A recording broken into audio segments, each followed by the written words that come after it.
Welcome to Professor Game Podcast, where we interview successful practitioners of games, gamification, and game thinking who brings the best of their experiences to get ideas, insights, and inspiration that help us in the process of getting the students to learn what we teach. And I'm Rob Alvarez. I teach and work at IE Business School in Madrid, where we create interactive and engaging learning materials. Want to know more? Go to professorgame.com/subscribe, start on our email list, and ask me anything. Engagers, today we have somebody absolutely fantastic, and this is Kevin Allen. So Kevin, before we say all the intro, all the good stuff that is coming, we need to know, are you prepared to engage? I am prepared. Let's do this. Because Kevin has had a 35-year career in the global ad industry, where he was key to the transformation of the powerhouses McCann Worldgroup, the Interpublic Group, and Lowe Worldwide. Is that the way to pronounce it? Yep. Mm-hmm. Yep. He's also worked with brands like MasterCard, developing the famous Priceless campaign, which I must say my wife worked for in Latin America when she was working in the ad world. That's fantastic. He's also brought $1 billion in revenues and was part of the Majors advisory team that prepared the way for the successful New York City Renaissance. So Kevin is the best-selling author of The Hidden Agenda, Proven Way to Win Business and Create a Following. He later became the founder and chairman, which is probably one of the main reasons we have him here today, of EI Games.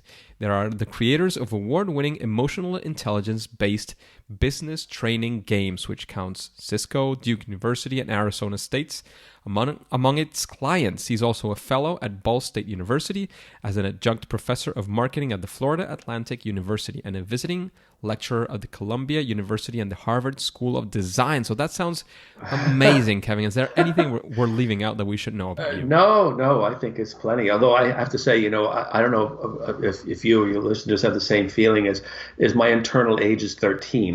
So when I hear all these accolades, I go, who's that? So Kevin, nowadays with all these things that you've been doing that have been going, at least they seem to be going fantastically well.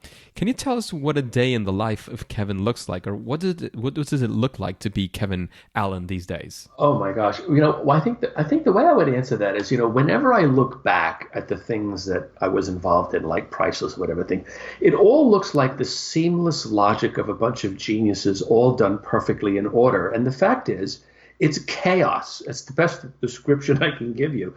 And in some ways, creating and building something, if you're feeling that it's chaotic, that's okay. And so, as a day can go from starting in the morning talking to our colleague who handles all of the technology side of our business, who's actually based in London. The day ends with a dialogue with the people who help develop our characters, who are in Australia, literally from one end of the day to the other, pitching a prospect, doing a demo, working on our latest game, which is due out literally at any minute. But I would say, placing a priority on our customers and our end users. At the end of the day, it's so important that you almost have a sign on the wall that says, don't forget, it's about them. That's super important. We always have to remember what are the objectives that we do and the people we're designing for. So I can't agree more. Yeah, absolutely. Kevin, we've heard of many of as you were mentioning, the accolades and the good things that have happened, but in this industry, as in I think any other industry, we also have those moments which are the moments when things don't go perfect, which are those when what we would maybe call a favorite fail or a first attempt in learning. Can you tell us a story of one of those key learnings for you, and especially in the area of games and games for learning and all these things that you've been doing lately? Can you take us to the ground level? We want to live that moment with you. Sure. I think that one of the things I encourage. And it's funny because my partner, Carl, also my life partner, but also a key partner in the business and is himself an artist and creator, is getting feedback. And I can be almost a little bit like a diva. I don't want to hear the feedback. I don't want to hear the bad news. Carl's like, no, we got to hear it and we love it. And so, we build in lots and lots of stages whereby we expose what we're doing in real time to the people who not only will buy it, but the people who will use it. And I remember early on, we had developed a method or characters, which were using inanimate objects, like an old telephone, but with a voice and eyes. And it was the coolest thing. Everybody loved it. It was so cool. It was so funny. But when we started testing it, people didn't like it. And it was so interesting to see what happened. Half of our team was like, they don't know what they're talking about. We're creative. We're the game people. We know what we're doing. And then there was still some of us who go, you know what? We better listen here because there's something in this. And the biggest lesson that we took away from that is never to forget, no matter how much technology we use, no matter how sophisticated we make this is a human game. In other words, it was clear that while these were clever, they were not connecting with people on an emotional level. And so we evolved from that. We threw it all out, literally threw it all out, and restarted again. And of course, now have the characters that we have now. Even CGI, we tried all kinds of stuff. And ultimately, you know that famous election where they had on the wall, "It's the economy, stupid." I think it was James Carville it was in the Clinton election. And we almost have a sign on our wall, theoretically or emotionally, that says, remember, it's about them and it's emotional. That was not connecting in the way that you were expecting from the start. Quite the contrary. People found it funny, but it wasn't. So we can get really and funny in many ways. I've brought over a lot of my lessons from the ad business, because a lot of this when we're creating like this, a lot of this happens. When we get all excited about some execution, when it may be something that confuses or people don't understand or don't get. Absolutely. So the clarification, the whole understanding, again, we sometimes mention this as play testing and checking with our actual users and see what they're after, what they're looking for, what they find when they actually confront the product. It's not always what we expect. Yeah, and I admit that at the same time that listening is to that process is very tricky, because you want to. We just, for example, did some focus groups with students on another one of our products, and you got to listen carefully, because you don't want people telling. Let's put it this way: you don't want to put the game design in the hands of a room full of college students necessarily. So you've got to listen very selectively to what you're hearing. But I think, to your point, it's also having the confidence to basically hear bad news and hear someone say, this is not great, or it's not good enough, or I don't get it. Yep. Yeah, absolutely. And Amy Jo Kim always says it's not only listening to other people, it's who to listen to, who to ignore. What are the things that you actually have to be after? And I think I'm a firm believer in that as well. I completely agree with you, Kevin. So taking a spin on this story and maybe going for another story, what would you say is a big challenge that you faced and solved using these games, this game thinking, these ideas?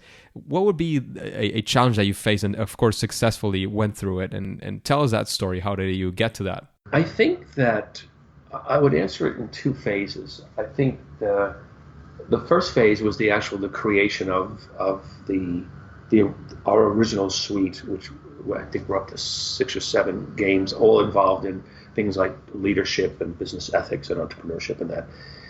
I think that the big challenge from my perspective was, how do you ensure that the game experience is grounded in what they care about? Because once you start executing, it's sort of like it could be a runaway train. Thinking can really get away with itself. I would say, so that's the first piece, and constantly asking ourselves, when we look at every aspect of what we've created, is this helping our player? Is this adding value to what it is we want them to take away, or are we just excited about a little piece of execution we happen to love? I would say the other big challenge is, and we're embarking on this now with our student success game, which is how there are games you can use to inform, but we believe very strongly that this incredible tool and practice can be used to solve really significant problems. And so ultimately, it's actually rethinking what this is about. In other words, if students are dropping out, how could we use a game-based learning a tool to help ameliorate that process? And it's something we've actually done in collaboration with Ball State, and we're very, very excited about it. So the challenge, I guess, in answer to your question, there's the challenge that you face whilst creating the games itself. But I would offer that I think there are a large number of very serious business issues, cultural issues, behavioral issues that have the capacity to be solved through this extraordinary means of learning. That sounds absolutely great. You're working in Ball State by any chance? Have you worked with Scott Renke? I don't know the name. The wonderful fellow who we've been working with, a fellow named Dr. Dennis Trinkle and his team, the game is designed for colleges and universities to deal with the process, the sad difficulty of freshman dropout. It's a chronic, serious problem, especially among first-generation students, and I understand that. I'm a first-generation student myself, and we're super excited about this and the prospects of using this. I mean, just think about it. It's one thing to teach people how to lead, and that's all, God goodness sake, it's our bread and butter, and we're proud of it. But imagine if someone uses this game and doesn't drop out as a result of having played the game. I mean, think of that. Achieving like real life, amazing, incredible results through a game. Yep. So that's what we're doing, and I think there's many frontiers that have yet to be addressed, and I think we will see more and more how these glorious method of game-based learning can be employed. Yeah. Definitely. I truly believe, I think it's been Andrzej Marchewski who's been talking about what he calls game-based solutions. So not only learning, but solutions for clients. And there's many things. I think that the term adapts very well to what we're talking about today. Yep, I completely agree with that. So Kevin, when you're creating these amazing games for universities and game-based learning or for other types of clients, would you say that there is a series of steps, a process that you follow when you do these? And if so, can you give us an overview of what that process looks like? You're gonna think this is really crazy, but I don't think that I could top a gamification methodology or the kind of things that Dr. Sutton would talk about and how one goes about. I mean, goodness sake, it would make my brain fry. But I'll tell you, my answer to the question will come from one of my great mentors in the advertising business. And I would go bursting into his office going, Hank, I got a really great idea. I'm going to do this. And he goes, hang on a second. 3 questions. And I go, oh, God, here he goes. Who are you talking to? What are you going to say to them? And how are you going to say it? And you're walking in here with the how. Do you know who the who is? And I went, no. He went, okay, go back and figure it out. In other words, we must remember, and he used to catch me out all the time, because we get excited about execution. Execution is fun, it's cool, it's marvelous, it's wonderful. But it has to be in sequence. So the first step is to understand deeply, who is it that we are creating this for? What is not only their functional requirement, but what is the emotional motivation, or the emotional state of the person that we are going to be exposing this to? What is it that we are going to impart and say and deliver to these folks? And I can say, whenever I've ended up in a place that was wrong or I had to rethink, it's inevitably because I didn't answer the question of the who and what effectively. So that would be, and I would place an emphasis on the who.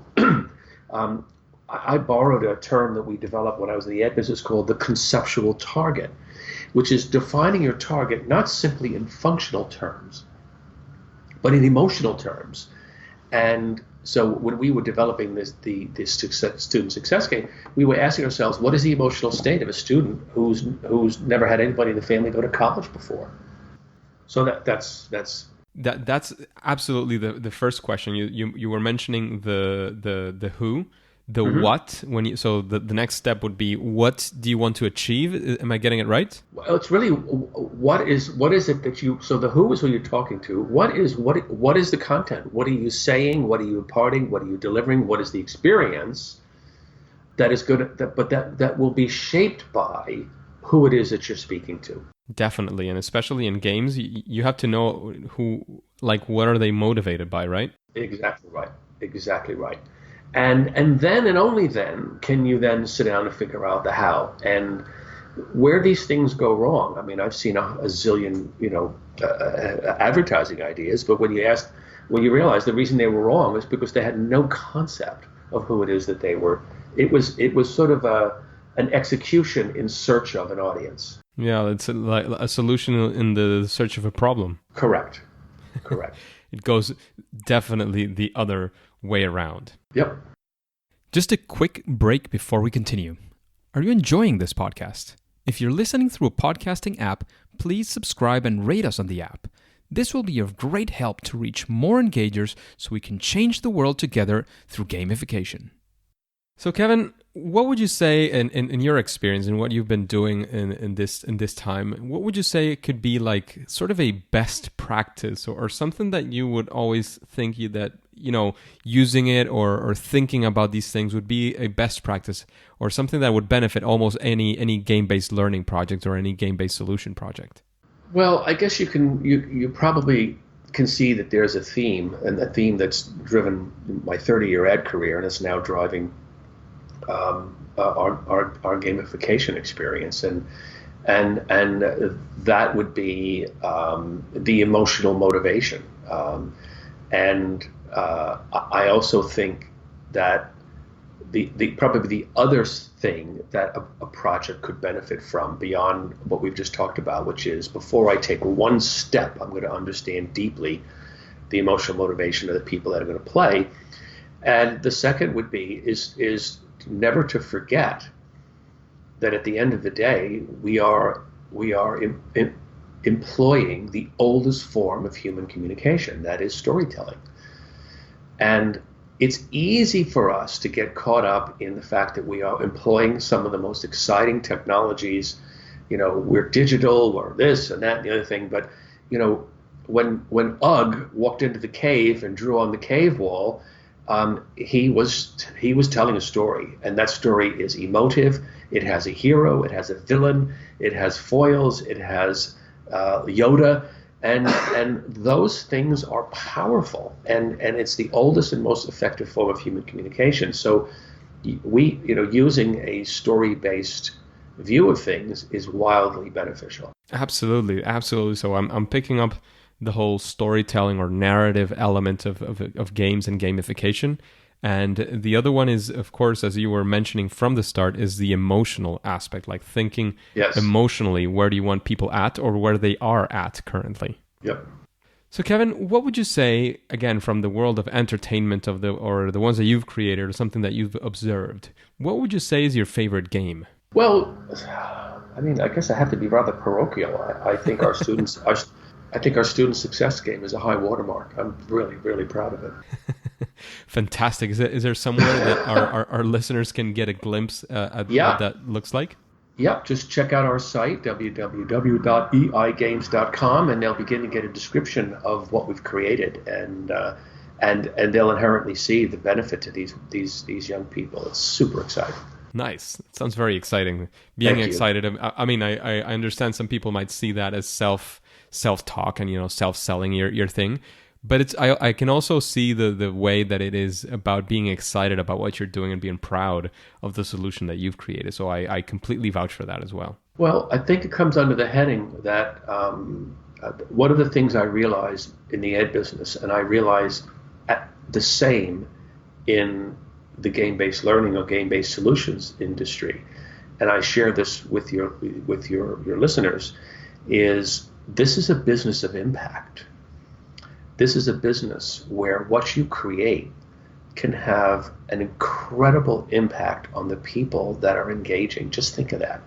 So if a young person who maybe has struggling with their first year at college finds a way to get comfortable and doesn't drop out, just think of that. It's what gets me out of bed in the morning. The impact of what we're creating is Yes. that higher purpose and meaning as well, taken from the strategies of games, but it's taken from the strategies of games because it's a psychological drive that we all have. Mm-hmm. Yeah. So after listening to some of these questions and part of the interview and the whole vibe of Professor Game, is there somebody that comes to your mind that you would like to listen to in an interview like this one? Oh, the person came right to my head. Although she's terribly camera shy, Lord knows if you can ever get her on the there's two actually. One is Andy Hess, who was at Arizona State. This is a pioneer. This is a lady who saw the early scratching of what we were doing and said, I love this, and we got to do this.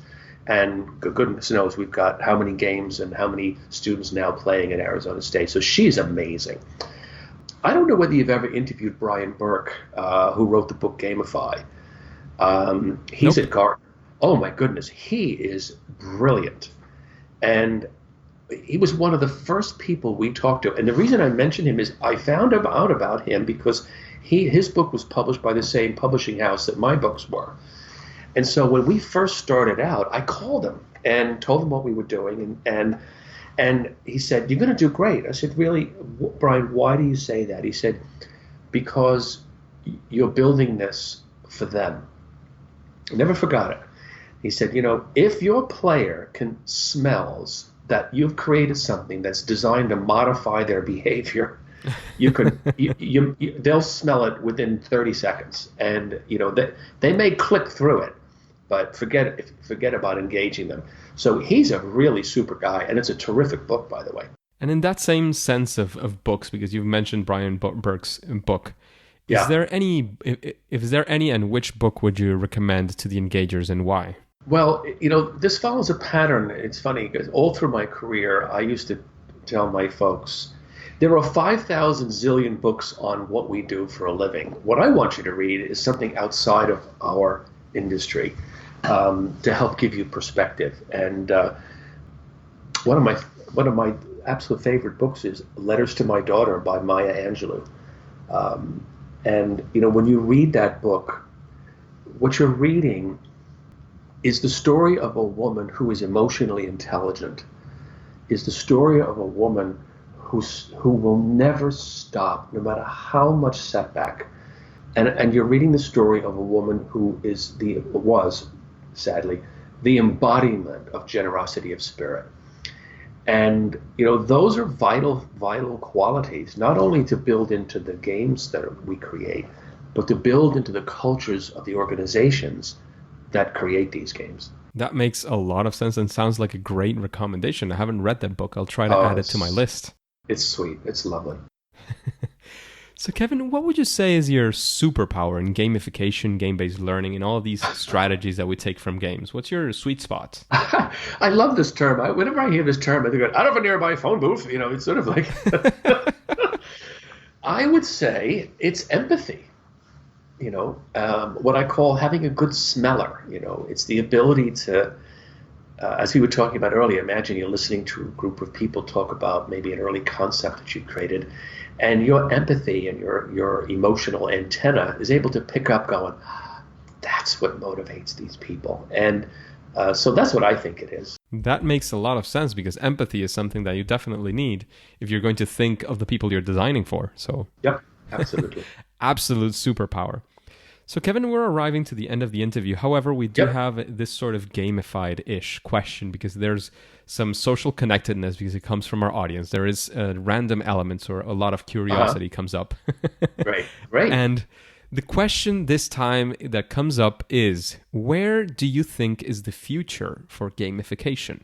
That's a really interesting one. And, what I would say, by definition, it seems that one of the underpinnings of a game-based learning experience is the ability to suspend reality and place our player in the role of someone, whether in our case it's placing them in the role of being a chief executive or an entrepreneur or the head of a university.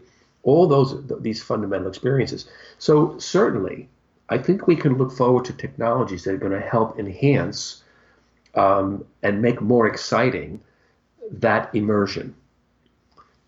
But I would say, so that is that, and it's good. Lord knows. I mean, we think of virtual reality and these various things, and it's incredible to me that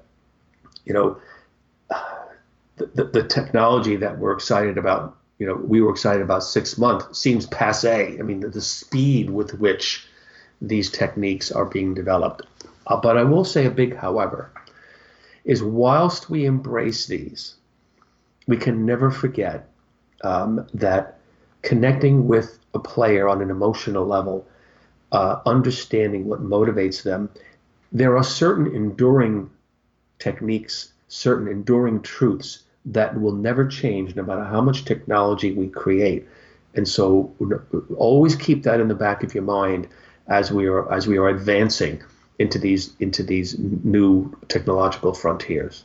Absolutely. I'm completely convinced that we have to keep all of these things in mind. And as I think I've mentioned it many times, but I don't know if recently, gamification and game-based learning and game-based solutions, they can be using the latest and greatest of technology, and those are amazing solutions as well. But sometimes, and I think it was Kirsten Oberpreeler who recently mentioned it, sometimes it's about having a board at work and having a small leaderboard that you put there and you do it with pen and paper, and getting people to engage through that. And it can be for the simplest of things. In her case, as far as I can remember, it was about, having like a clean kitchen area for the office. That's a simple thing. You would think it's a simple solution, but you have to get people on board. You have to engage them with that solution. And sometimes, again, simple thing. You don't necessarily require a complete and complex theme narrative, Zelda world and so on. It can be as simple as that. It can be as simple as that. So both extremes are great. I completely agree with you. And we used to say in the advertising business, which as I mentioned, there's so many parallels here in my life experience, is let's not let the execution overwhelm our strategy. And so I love that. I think you're spot on. Fantastic. So Kevin, is there any final piece of advice you want to leave the engagers with before we finish off? I think I've been so lucky in my life, whether it was the Priceless campaign or I work with the city of New York and now creating these games.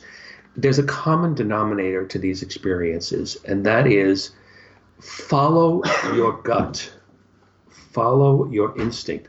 Whenever you're creating something new, you're going to hear the words of what is otherwise called conventional wisdom. No, you can't do that. No one's going to buy that. No one's going to blah, blah, blah, blah. Don't listen to any of that. Follow your instinct. If you finally decide yourself to throw it out and start again, that's okay. But don't let anyone tell you that your thinking and your ideas are unworthy. The only person that can do that is you. And I don't know if you've heard about this before, but I've heard that I'm trying to remember who it was that has mentioned many times that, that gut instinct and that gut feeling that we get, we've been developing that for millions of years. And it's not for free. And it's not really just, a washy thing that just comes out and a fluffy idea that, the stars and the secrets. It's because I think it's accumulation of our experiences, our prior experiences, and the knowledge that we have, and it's expressed in that way. I don't know if you found that in your work as well. I don't think there's any question. The price, for example, I mean, while it's not a game-based example, but I can tell you that the Priceless campaign was based on a gut. And we rejected the original strategy we were given because we felt, in our soul, it isn't right, and we've got a sense of how to connect with these people. And if we follow the rules, this campaign would never exist. There you go. So going for that gut feeling, validating with your users, I think those are fundamental themes of this chat today. So Kevin, where can we find you in the world of the internet, or otherwise, how can we make you any further questions if the engagers want to talk to you, where we can find you and your work? Please do. I'd love to hear from them. Our site is EIGames, www.eigames.com.